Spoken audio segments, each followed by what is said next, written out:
Hey guys, welcome to Catholic in America. I'm Father Michael Nixon. We are very blessed to be joined today by Dr. Paul Thigpen, who is the author of many books, and his latest book is Extraterrestrial Intelligence and the Catholic Faith, which is right here. I have Are We Alone in the Universe with God and the Angels, which is a fascinating subject, a fascinating book, and very excited to be joined by you today. Paul, great to have you. Thank you, Father. It's a pleasure to be here. Excellent. Now, so first of all, before you started writing books about aliens, like what has been your career path of beginning to write about theology and spirituality, and then of course led to this latest work?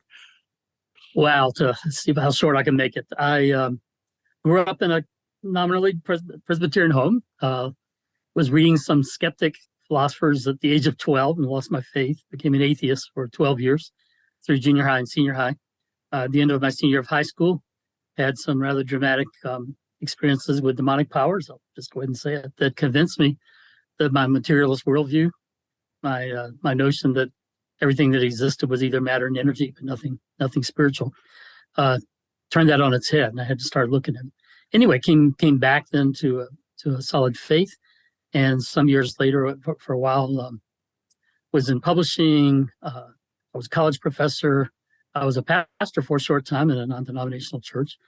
And then eventually, while I was in grad school to get my PhD in historical theology, became Catholic. That was a number of years ago. That's coming up on 40 years ago. But I've done a little bit of everything. I've taught college a lot, and I've been a catechist for the church. This is book number 60, so I've been writing for a long time. Was a journalist before that for a number of Christian magazines. And I'm sure there's something else I can't think of right now. That's outstanding. So just kind of looking back, because it's interesting now writing about ETI, Extraterrestrial Intelligence, having a book about that, and the Catholic Church, that movement of becoming an atheist as a young person, and then that experience, obviously, with the reality of evil, the reality of demonic powers, and that materialist worldview is not enough. That, in a sense, to me, like really kind of interfaces really in an interesting way with work on extraterrestrials that you're now undertaking. So do you see a connection kind of in your life with this? Has been kind of a project that you've been engaging with for all these years, more than a few decades? It is. I as a kid, I had some experiences that got me thinking about the possibility of life beyond the earth, and even during my atheist period was very interested in it, and so it's something I've wanted to write about basically all my life. And we may talk about it, some of the things that kind of prompted me finally to write the book after all these years. But I and to take the tools that I gained being trained as an historical theologian to do this task were very important. But yeah, for one thing, I'm finding now as I'm talking about this and talk often, with folks who aren't Catholic or even Christian, that if they're getting into this topic, they're beginning to think, I'm not sure my materialist worldview fits everything anymore. They're beginning to learn about paranormal experience, things like that, and they're beginning to think, well, maybe there's a consciousness, kind of that, out of which the world comes, that's beneath the world as a foundation and things like that. And I want to say, yeah, let's talk about that. We call him God, not to be smug, but just right. They're beginning. I'm meeting a lot of folks who are beginning to question the materialist worldview. That's all matter and energy, no soul, no life after death, nothing like that. And there are more and more people that are beginning to ask about that. Ask about what's the nature of consciousness. Does consciousness survive death? Those kinds of things. So it's a really great opportunity to be talking about these things, and part of the picture is what we're encountering with the possibility of being extraterrestrial.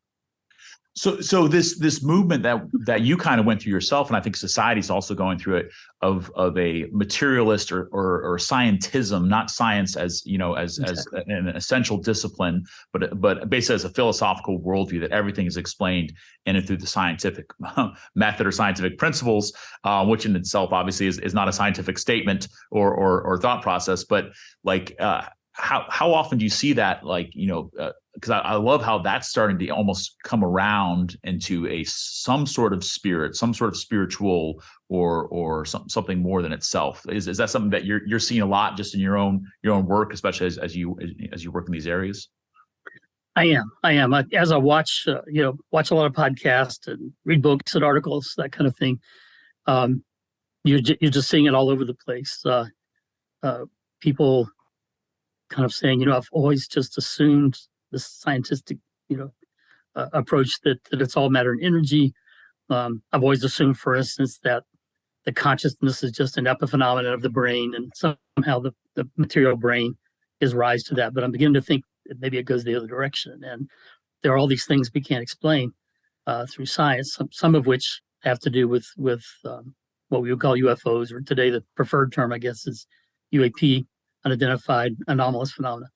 So yeah, I'm seeing it everywhere, all the time in secular settings. I am seeing some folks as a result of that. It's a little sad to me, and I hope to help them with this. Then the light of that, they're reaching out kind of to Eastern philosophy, many of them, and Eastern notions of that kind of there's only one thing that exists, and it's the mind, and it's God, and it's everything. So kind of pantheism, panpsychism even. I'd like to encourage them, that's not the only alternative here. You've living in the West, you probably feel you're post-Christian, but maybe you ought to give a second thought, give a second look to the traditional Christian interpretations of all these things, because, and this is the main thesis of the book, our faith is wide enough, broad enough, rich enough, nuanced enough to account for all this and to accommodate whatever science may learn, just as it accommodated the Copernican revolution and a whole lot more. That I think is something probably a lot of people would be surprised by for however they heard about faith and science, kind of, the conflicts throughout the years, that the church would even have an openness to this, or that the church, the observatory at the Vatican, like all the astronomical breakthroughs that have been sponsored, in observation of the heavens by the Vatican, as it's kind of, colloquially sort of referred to, or by the church and scientists that are involved. Is that something that are you surprised that people still maybe have that sort of misguided understanding, or is it something that you see is maybe shifting a little bit? More people understand that faith and reason are essential to our faith as Catholics, and something that we're open to and willing to engage with, and there's no closed doors within that. Well, it's a cultural movement that's been going on for a long time. The Enlightenment, so it's several centuries old, is where it began. You kind of reject all that, and it's only what we can measure or predict or experiment with that's real. And as I mentioned in my own life, and I've seen this happen in the lives of a lot of other people too, encounter with demonic realities that did not fit any of those models is what began to bust me out of it. And I'm seeing a lot more of that, I think, in part. I mean, the Exorcist will tell you, I've written several books on the subject, and including the Manual for Spiritual Warfare. So I've been in contact with exorcists, and they'll tell you all over the world right now, the demand for exorcism is just skyrocketing. We used to send off our priests to Rome to all be trained to become exorcists. Now we've got our own training centers here. The demand is so high. And if you ask them, why do you think that is? They'll say, well, at least two things. One is that at the very time, well, first of all, that there's so fewer people who are baptized or have any of the sacraments available to them, which are part of our defense against such things. But at the very time when then so many people are vulnerable, they're looking into these other kinds of things. So the occult, that kind of, those areas that are opening doors. And so they're just hearing from people all the time. And I've been consulted sometimes on cases. I'm obviously not an exorcist. I'm not a priest, and have not even been part of a deliverance team. But sometimes the priest will call me in and say, can you help me ask some questions that might help us discern what's going on?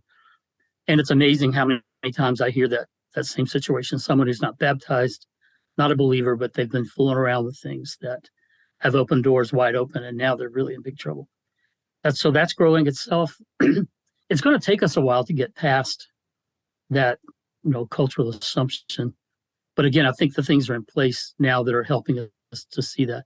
If nothing else, it's just so emotionally unsatisfying as well. I remember how I still longed for the transcendent, even when I was an atheist, that because there was this restlessness in me that St. Augustine said, our hearts are restless till we find our rest in thee, and saying that to God. And there was a restlessness in me. There was a desire to there's got to be something more. And that's really what drove me at that time to get involved in things that to try to study them that I thought were somehow transcended that way. I think there are a lot more people today that have that hunger, and it's so our opportunity for folks like yourself, and I hope I'm doing something to help them see how the Catholic faith reflects reality, and that reality is something more wonderful they could ever imagine, and can accommodate so many things they may discover. Yeah, do you think that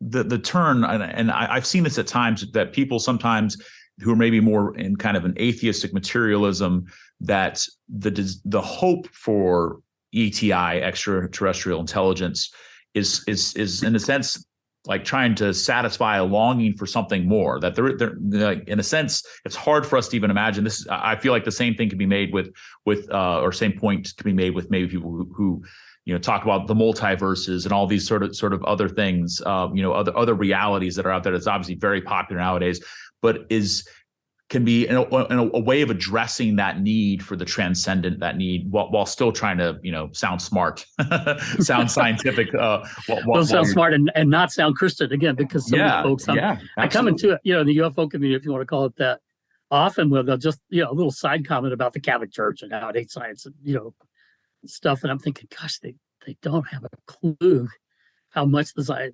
science was in fact affected and influenced and nourished by the Catholic Church, but also I see that when they begin to break out of the scientific view, the materialist view, that's the last thing they want to look at is Christian teaching, the Catholic faith. So they'll run to the East or somewhere else, and the whole thing you're saying about with the longing for something out there too.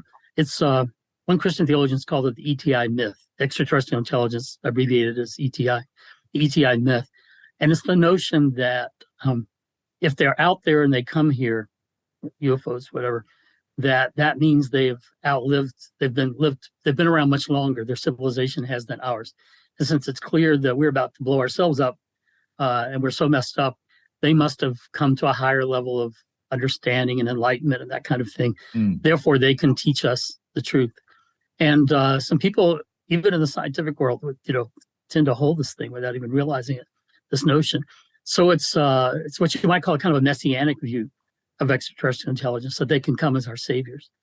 And but folks, do the same thing politically. If you're a Marxist, I mean, that's called secular messianism by the church. The notion that this inevitable development of history will lead to a development in which we're basically saved from all the problems of capitalism and the bourgeoisie. And it's a form of messianism that if we just do these right things, we're going to be saved. And as Catholics, it's so important to know that we can't look for our salvation to those places. I think it's such a great, and it shouldn't be countercultural, but it is so countercultural to kind of this myth of the utopia, either the future utopia when we get it all figured out. I just heard a talk on this recently from Monsignor Shea, who's over at the University of Mary, or the past utopia where everything used to be perfect. That it's this reality of living in the messiness of this world and engaging with that. It's an incarnate reality. I think that's maybe always the thing that is challenging to these worldviews. So of these, you do a great job of going through these different Christian thinkers, these great fathers of the church and saints and theologians. I want to definitely talk about C.S. Lewis. I have a lot of interest there, and you bring out a lot of great aspects to that. And I think our non-Catholic viewers probably have at least a passing engagement with C.S. Lewis. But to deepen that, but then some of these thinkers like Origen or others, for these fathers of the church, any of them in particular that most surprised you as far as their commentary or their thoughts that open up the possibility of extraterrestrial intelligence and give us kind of some theological framework to begin to at least wrestle with those concepts? Well, the church fathers, you get, and I guess this part didn't surprise me, you get affirmations by people like St. John Chrysostom, who's saying God can make as many worlds as he wants to. He can make as many inhabited worlds as he wants to. He's God. And that's a constant theme you find all through Christian history, that even if you come to the conclusion that he hasn't in fact done so, don't you dare say that he couldn't do it. It's not contrary to his nature. It's far beyond anything we could know for sure at this point, and it's not contrary to the nature of what he's created either. It's not inherently self-contradictory to say that God could create other intelligent races. So you get that. You get what's really interesting to me, it was a little surprising to find that fathers like Saint Jerome, the great father of biblical scholarship, Saint Augustine, whom, to me, along with Saint Thomas Aquinas, the greatest Christian mind ever, how they were open.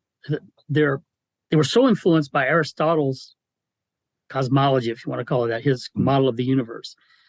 For him, he's a pagan Greek philosopher, and he thinks the earth is at the center of everything, and everything else kind of revolves around the earth, and didn't even have a notion of rocky bodies that could be inhabited, because what they call planets, and what are the planets of our solar system, they thought were wandering stars. That's what the word planet means, a wanderer. So they thought they were just stars that didn't line up with the circular motion of the others on their path. So they didn't even have room to consider, and these were pagans, that there could be anything else, any kind of place out there where something animated could exist, except that even then, the notion Plato had, that another great Greek philosopher, that the stars themselves were alive, were animated, were creatures, and so you get the church fathers are kind of limited to that, so they don't even think in terms of a rocky body out there that might have things walking around on it, but they believed in what we would now, one term would be ultra-terrestrials, that there are non-human intelligences that are not angels, and Saint Jerome and Saint Augustine and probably plenty of others believed that the ancient mythological creatures, Greek mythology, satyrs, centaurs, that kind of thing, that they were real. Weren't sure exactly where to put them, and the fact that they believed in it, I don't cite that to say, and therefore it's true that they are. What I'm saying is, and that shows that in their mind, they knew the Catholic faith, Christian faith, as well as anyone, better than anyone, that they did not see a contradiction between that and the possibility of there being non-human, non-angelic, intelligent life, and the Christian faith. And you get others, you get saints, you get St. Thomas Aquinas, who goes into all kinds of interesting things like the possibility of multiple incarnations and other things. So you get the speculation early on, but it's not until the Middle Ages when you begin to have a pushback against Aristotle's notion that we're the only thing like Earth, where you start saying, no, I think there are other planets out there, and if so, they could be inhabited the way we are. And that's when the debates really get going. Of course, with the Enlightenment, really get going, but Galileo's discoveries, all those things, began to change everybody's notion of the old Aristotelian system, that the Earth is the heaviest thing at the center. Everything all Earth kind of falls down that way. The rest of it goes around. And once they did, then you got very lively discussions about, well, okay, if there are other Earth-like bodies out there, could they be inhabited too? Why not? So I think this comes up a lot for people to think that the possibility of aliens, of ETI, becomes an automatic discrediting of the Christian message.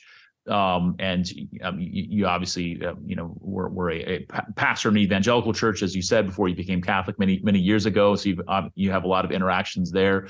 So within the Catholic Church and the wider Christian context, is that something that you see often, where people would feel, well, if that was proven, I don't know what to believe. Is Jesus still Lord? Because aliens arrived on planet Earth, or aliens exist somewhere out there in the universe? You get several objections, and I go into detail in the book to respond to them, because they're reasonable questions. One is that it's all demonic, and anything that has to do with this is diabolical.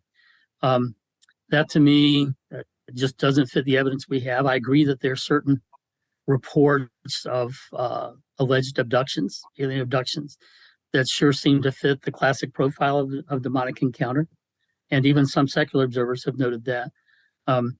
And especially in those cases where other kinds of exotic religions are being pushed by whatever these entities are, saying, oh no, all the religions on Earth are wrong. We are space brothers, and we're going to tell you the truth. So It's funny that they would have so many theological concerns coming from outer space. That's right. Their main concern is for you to not go to a Catholic church or a Christian church anymore. Right. So yeah. And so I agree that some of those probably are that. But the thing is, so many of them, I mean, there are hundreds of thousands of these encounters, not like that, not abductions, but of sightings and other things carefully recorded over decades. It's been going on a long time.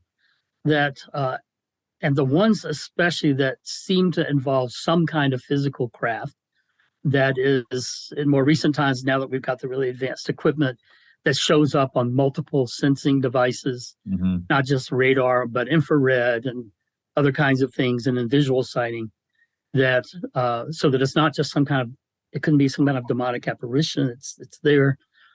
And especially if, and I think there's pretty good evidence of this, that the U.S. government has really recovered some crashed UFO material and has them. If that's true, and we may find out about that sooner rather than later with the congressional hearings going on now, then how are you going to say, okay, here's some material from something that crashed in 1947. It's kind of a made of material, exotic material. We've been working with it. This was on a craft like that was flying around. How are you going to say that's demons? Demons don't need nuts and bolts craft to fly around. If it was just an apparition, you wouldn't still have the piece of material. But anyway, that's just one of them that I think I've urged people to say, don't just write it all off as that. It's almost like how in ancient times, anybody who had a seizure was people automatically said it's demonic because it did resemble some of the characteristics of true demonic possession. Science came to find out that no, actually, a lot of these have a chemical or physical basis. It's not demonic at all. That doesn't mean that the demonic stuff doesn't happen. There still are cases where they look pretty much the same with the seizures and that kind of thing. But a lot of them are not that. There's something else. And I think if that's the case. Yeah, we may have some that are demonic counterfeits or deceptions, but a lot of them just don't fit that profile. And I think we'll find out more. But that's just one of the objections. You get the objection that because we, as Christians, that God has a special relationship with us, that means they would say that he can't have that kind of relationship with another race, intelligent race, where they would be made in his image in some way, where they would be intelligent and be able to love him, where he would care for them the way he cares for us. And, to that, I have to respond. I love a quote from St. Augustine. He once said that God loves each one of us as if there were only one of us. And every parent can understand that, once you have more than one child, you have your first child, you're holding them and say, oh, this is so wonderful. I could never love anybody more than I love this little baby. And then the second baby comes along and, oh, I love this baby. I could never love anyone, and the parent, once a parent who would say to each one of his kids, his father would say to each one of his kids, I love you best. But he told them all, I love you best. And that St. Augustine and every parent knows that it would not diminish our special relationship with God for him to have a special relationship with others out there as well. His love is not divided that way. His love would be multiplied that way. And so it's not some kind of rivalry or competition. It wouldn't be if it exists. And other objections. Some would say that the Catechism or Scripture has passages that seem to suggest that we're just the highest thing, under the angels. And I would say, and I do in the book, and into a lot of detail, every one of those passages, when looked in its broader context, other Catechism passages, other Bible verses, seems to be talking about the earth and not the entire universe. And some of them do seem, from St. Paul and others, to talk about what happens here on earth in the redemption of Christ to have cosmic effects. And I'd say for sure that what happened here on earth could affect intelligent races on other planets. If nothing else, there's a spiritual battle going on, throughout the universe. And for God to come here, become Jesus Christ, win the battle here, that certainly adds to the final victory throughout the cosmos. So I think, anyway, lots of details on that people can read in the book, but I just don't see any objection that in my mind is able to be convincing that it's not possible. Do you think that, because you have some beautiful insights and obviously you're well read in these areas, what's classically called angelology, that the theology of the angels, that I think is really most people probably have never heard any intensive discussion of those. And obviously in the medieval church, Thomas Aquinas called the angelic doctor in large part because he had many sections of his treatments of theology are about the angels and the nature of angelic persons and what that means for us and our own understanding of humanity, even like philosophical, not even theological treatments of that. But the fact that we kind of almost have forgone that completely, it kind of negates this understanding of a hierarchy of being, or of the fact that we're part of created reality, but we're not the only part. We're not the only intelligent intelligent life. Because we understand that the angels are real. But outside of maybe an angel of God prayer or a Saint Michael prayer here and there, I think that's probably the most people that most Catholic or Christian thinkers or just believers have these. So does that make a difference in even being able to have these conversations that maybe the medievals were more comfortable with or more fluent with, that they're able to kind of entertain those thoughts without it seeming heretical or anti-Christian? I think for sure. Father Rock Koresh, I hope I'm pronouncing his name correctly. He was at Catholic University of America, Christologist, a theologian there, passed away recently, God bless him. He has a whole chapter in his Christology textbook that I once used with my college students. It's for grad students, but a whole chapter looking at this issue and of extraterrestrial intelligence. And he makes the very insightful, observation there that this that modern theology has kind of turned its back on angels in many ways. Even if they may grudgingly admit they exist, they don't want to talk about it. They don't have room for it. It's not important. Only what goes on earth is important. And that he thinks that has helped to shrink, he's not his exact words, but to shrink our imagination, our spiritual imagination, so that we don't have room for non-human intelligences in the grand scheme. But the medievals, oh my goodness. I mean, the medievals, don't need time to get into fairy folk, but within their universe, there's the same kind of stuff that Jerome and Augustine talked about with Satyr and Fawn, that they could be, Augustine in particular, they could be creatures that are corporeal, have bodies, but not like ours. They're much more made of a more subtle material like air, and that they exist. They saw that. C.S. Lewis talks a lot about that in his essay on Fairyland, that they believe that they were other kinds of things out there, and but not like us, not immortals. So that's, for me, that's critical. Even you start studying, life on Earth, and you see all these humanistic, or not humanistic, is the word I'm looking for, hominid species, Neanderthals, Denisovans. Where do you put them? If we are, unless we actually are Neanderthals, I don't think that's, to make that claim. Someone's tried to, but where do you put them? They were on Earth. We've got a lot of evidence that they seem to be able to have some kind of reasoning and free will, judging from their artifacts, the things they left behind. So they're on Earth, and they seem to be a kind of non-human intelligence.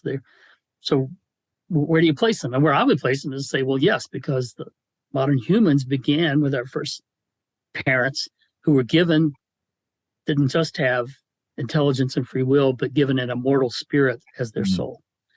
And that these others did not have that. And that's what set them apart. And therefore, it's really important in talking about the image of God, not just to talk about a rational intellect and a free will, but an immortal soul, that our spirit lives forever. And once you do that, then, boy, there have been all kinds of beliefs by Christians throughout, including well-known Christians, that those things probably are real. You have, again, my overlap with the spiritual warfare things I've written about with the demonic. You have someone like Ludovico Sinistrari, who wrote about the year 1700. He was a well-known exorcist of that time. And he starts looking at experiences that he had where there's certain things that we today would call poltergeist that are causing trouble. They're not malicious and not hurting people, but doing the kinds of things that poltergeists do, throwing pottery around and stuff. And they don't respond to the name of Jesus, to the sacramentals of the church, to the prayers of the church. They're more like naughty children who just, I don't care what you pray, or I don't care, that doesn't bother me.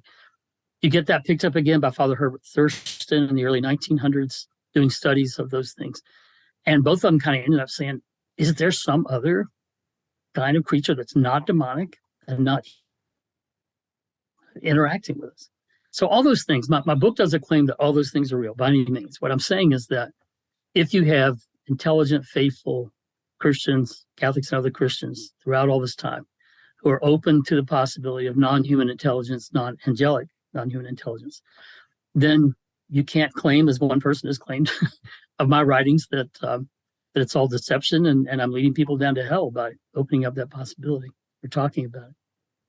Yeah, because again, I think it's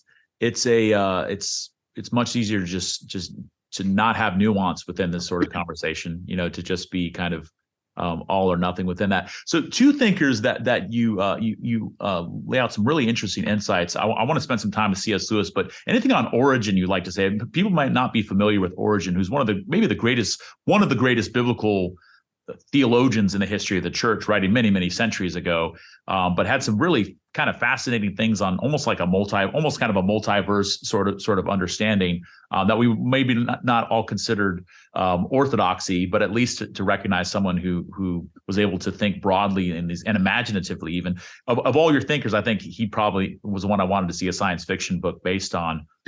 Yes, some of the stuff that he brought forward. Yeah. So Origen, what a fascinating character. He was a convert. He lived in the 2nd century, so he was not far away from the time of the apostles. And the church's theology hadn't been formally developed in a lot of ways, so that there still seemed to be room for all kinds of ideas that later on the church would have to come back and say, no, actually that's not in keeping with the faith handed down by the apostles. And so I think the fact that Origen, some of his teaching later was condemned, doesn't mean we should just write him off, because as a matter of fact, he was such a profound biblical commentator that his texts are still consulted by Orthodox Catholics and all kinds of Christians today, because he had so many amazing insights. But it does mean that we obviously can't just adopt his theology, because he was influenced a great deal by Plato and some other Eastern thinkers, so that he ended up with some, along with the good stuff, really wild ideas about that they were world after world after world, inhabited worlds, and that the souls and spirits in one could be reincarnated in the next one. So you could be a human in this life, and if you died really bad, you could be a devil in the next. And you then repented, you could be an angel in the next, that kind of thing. Which obviously, the church had to look at that and say, no, that's not in keeping with what we know. Nevertheless, he was such a faithful man from his childhood, and I think it's very clear that if in his own day the church had said, no, those ideas are incompatible, he would have said, I submit to the church. So even though he'll never be declared saint, canonized because of some of his teaching, I still have hope that we could see him there. All that having been said, then he did have this notion that there could be multiple worlds inhabited. He tended to see them as one after another in time. Excuse me, but that was one thing that the church said, no, not in the way you're talking about it, where you have spirits from one go to the other. But he did believe, that there could be other intelligences like that. One interesting thing is that he commented on a passage from St. Clement, of course, one of the popes right after Peter, not far after him, in which St. Peter talks about the vast ocean. He's in the context of talking about how God has created the things in our world for our benefit, like vegetation to eat and animals, to service and that kind of thing, that he talks about the vast oceans and the worlds beyond them, and how those worlds would also be created in the same way, where the intelligent life would have these other things built into it to serve them. So then the question becomes, what did he mean by other worlds? And Origen was the one who pointed out, thought very, very, well observed, that on the one hand, he could be using the term world, the same way centuries later people talked about the New World and the Old World, that Europeans going across the ocean found this whole new landmass, whole new society, all kinds of things. Some people even wondered at the beginning, are they human, the people who live there? And to this day, we'll speak of the new world and the old world. So he could have been that. But he also says, but I think he could have also meant that he believes there are worlds out there beyond this earth, and if so, that they're inhabited. So that's one of the early kind of hints that it could be. You could have early thinkers. But again, most of them were so tied into Aristotle's notion, sometimes Platonic ideas too, that the most they would allow for, because they didn't think there were rocky planets out there that could support life like we know it, was that there could be, the stars could be animated. In which case, that's life in outer space, basically extraterrestrial life. Or even the notion that I mentioned, which Augustine was open to and others, that there are these other creatures. I mean, Augustine even talked about the possibility that a lot of people thought of his day, that you had creatures that were like angels, but not non-corporeal like angels, that they inhabited the upper regions. And so you have to ask yourself, if there were people who thought that they were non-corporeal, intelligent creatures, non-human, occupying the heavens, who weren't angels, how far a notion is that from the modern notion of extraterrestrial intelligence? So maybe I don't want to go on rambling, but you have lots of possibilities people throwing out there, and that's one of the reasons when I wanted to become a theologian, I didn't go for just systematic theology, the study of theology. Now, I wanted to study the history of theology and how these ideas have developed and who's thought what and what we draw from, what we've learned. So that's why a good portion of the book is the history of Christian thought on this subject, because it's so revealing. It really is. And a more modern author, again, that most of our viewers and listeners probably at least heard at least some books. The Lion, the Witch, and the Wardrobe, The Chronicles of Narnia is a great C.S. Lewis, Anglican, not properly a theologian, but a great apologist and just a brilliant literary mind and professor. So what were some of the insights? Because I was excited as you were bringing those things out, because I've always loved the space trilogy, which is not as famous as the Chronicles of Narnia, but he has some fascinating insights and meditations and reflections and just imaginative treatments of unfallen planets, basically, planets that haven't fallen or haven't, so the intelligent beings on those are not affected by original sin the way we are. They're still beholden to this. It's the same God that is the God, the God of all those planets. But it ties in very beautifully as well with his understanding of angels too. So the impact that C.S. Lewis has had on your thoughts and your treatment of extraterrestrial intelligence. It's interesting. Lewis, though he never became Catholic himself, according to his personal secretary that I met at the end of his life, as he was dying, he expressed the wish that he had become Catholic. So that's one man's word. But he nevertheless helped so many other people become Catholic by kind of sacramentalizing, I might say, their imaginations. I'm one of those people. There's a whole book of Catholic convert stories where the intro was written by a friend of mine who was a convert, and how he said it was interesting how many of the converts note Lewis as a factor in their becoming Catholic, even though he never did. And that he was almost like a Moses figure leading people into the promised land, but he doesn't get to enter the land himself. Kind of an interesting thought. But Lewis was so deeply versed in Catholic thought of the 2,000 years before him. And what he did was, in a couple of nonfiction essays, he talked about what he would see as the possibilities out there. And then in his fiction, especially the space trilogy, as it's called, but even in the premise of the Narnia Chronicles, he begins to kind of illustrate some of those ideas. And so he was wonderful in doing things like saying, okay, if they are there, what are some of the possibilities? And I go through that in my book, not just what he said, but others, about what I call the possible spiritual and moral status. So maybe there's some out there and they haven't fallen. And he explores that a lot. Interestingly enough, I should mention that I have a citation in here from Monsignor Carroll Barducci, who's an Italian Monsignor who was very interested in this, quoting from a passage in the Capuchin Order's archives in which Padre Pio, St. Pio, was being interviewed. And he actually says in that, of course, we're not alone. Of course, there are other races, and they haven't fallen. At least some of them haven't fallen. So it's not just C.S. Lewis saying this. So that's one possibility. Another possibility is that they haven't fallen, but they could still fall. And so they may still have a test like we did. Another would be that they're mixed, that just as the angels are a mixed race in that regard, that each one, whereas we have inherited it from our parents as original sin and that flaw, that's Lord's status, that the angels had individual were tested and made their individual decisions. And so you have good angels that haven't fallen and bad angels that have, so that there might be a race out there like that. You might be a race out there that they're like demons and that they already had their test, they failed it, and have been confirmed now in their evil, but they also have bodies. And that's one of the more terrifying possibilities. But you get that, you get the notion of okay, if you have another fallen one, is there a possibility that the Son of God would become incarnate there? And though Lewis doesn't say that explicitly, he does say in one of his letters that that's actually the premise of the Chronicles of Narnia, that Aslan is not allegory, that stories are not allegory, that Aslan is a symbol of Jesus.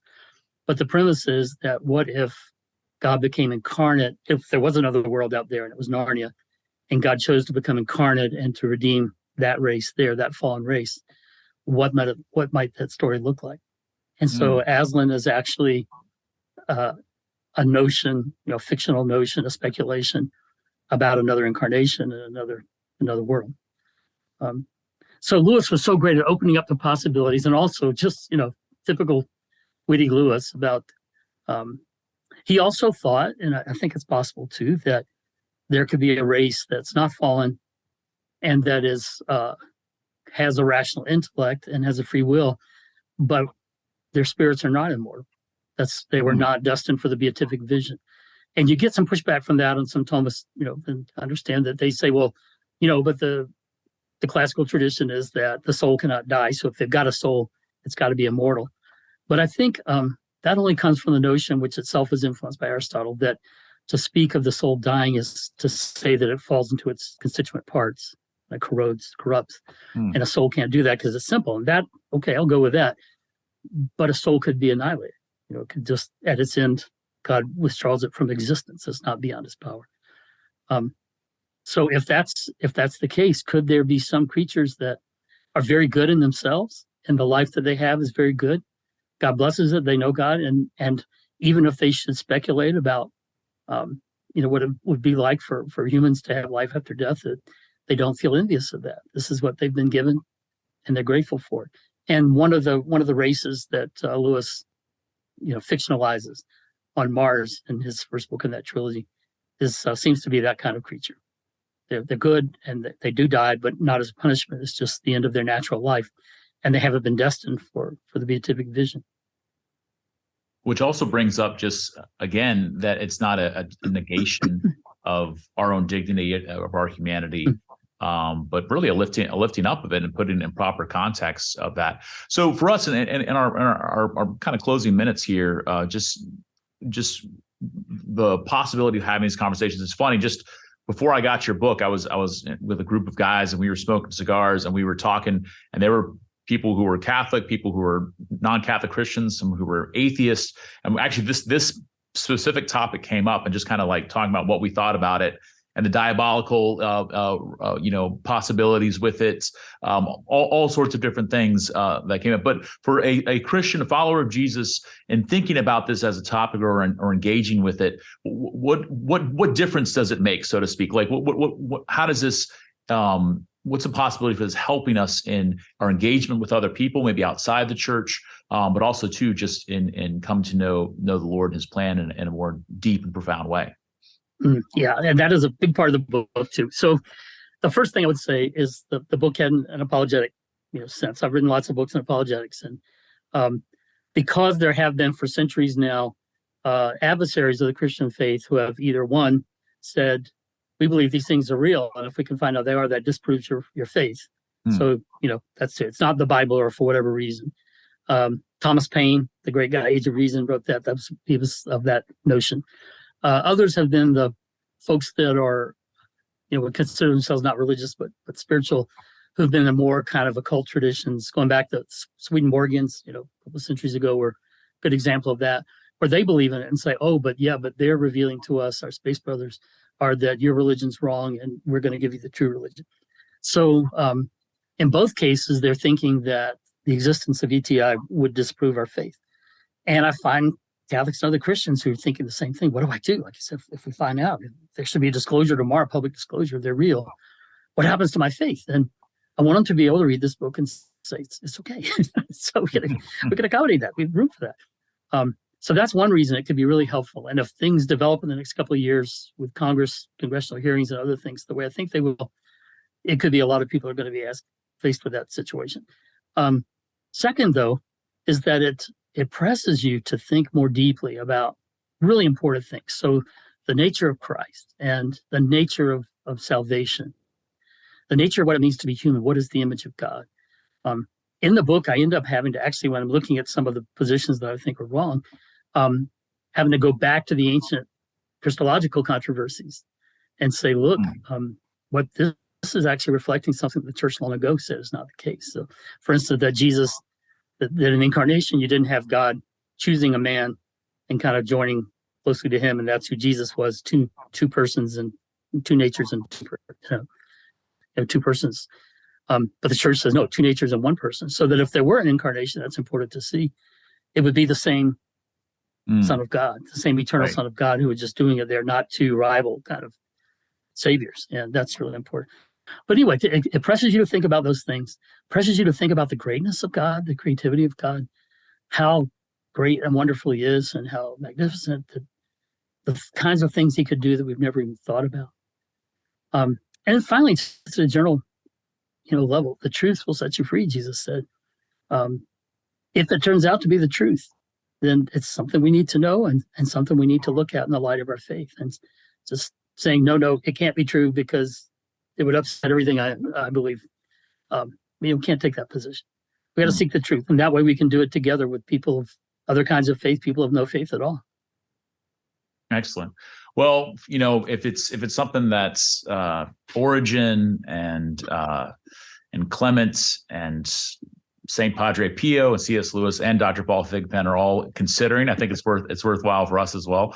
Paul, thank you so much for taking the time. Again, your great new book. You got a lot of great books. You mentioned the Manual for Spiritual Warfare, the Rapture Trap. There's several others, but the latest one, Extraterrestrial Intelligence in the Catholic Faith. Are we alone in the universe with God and the angels? It's fantastic. And some really exciting stuff. And thanks so much for taking the time to be with us today. Thank you, Father. Thank you for all your labors for God's people. God bless you and all your listeners.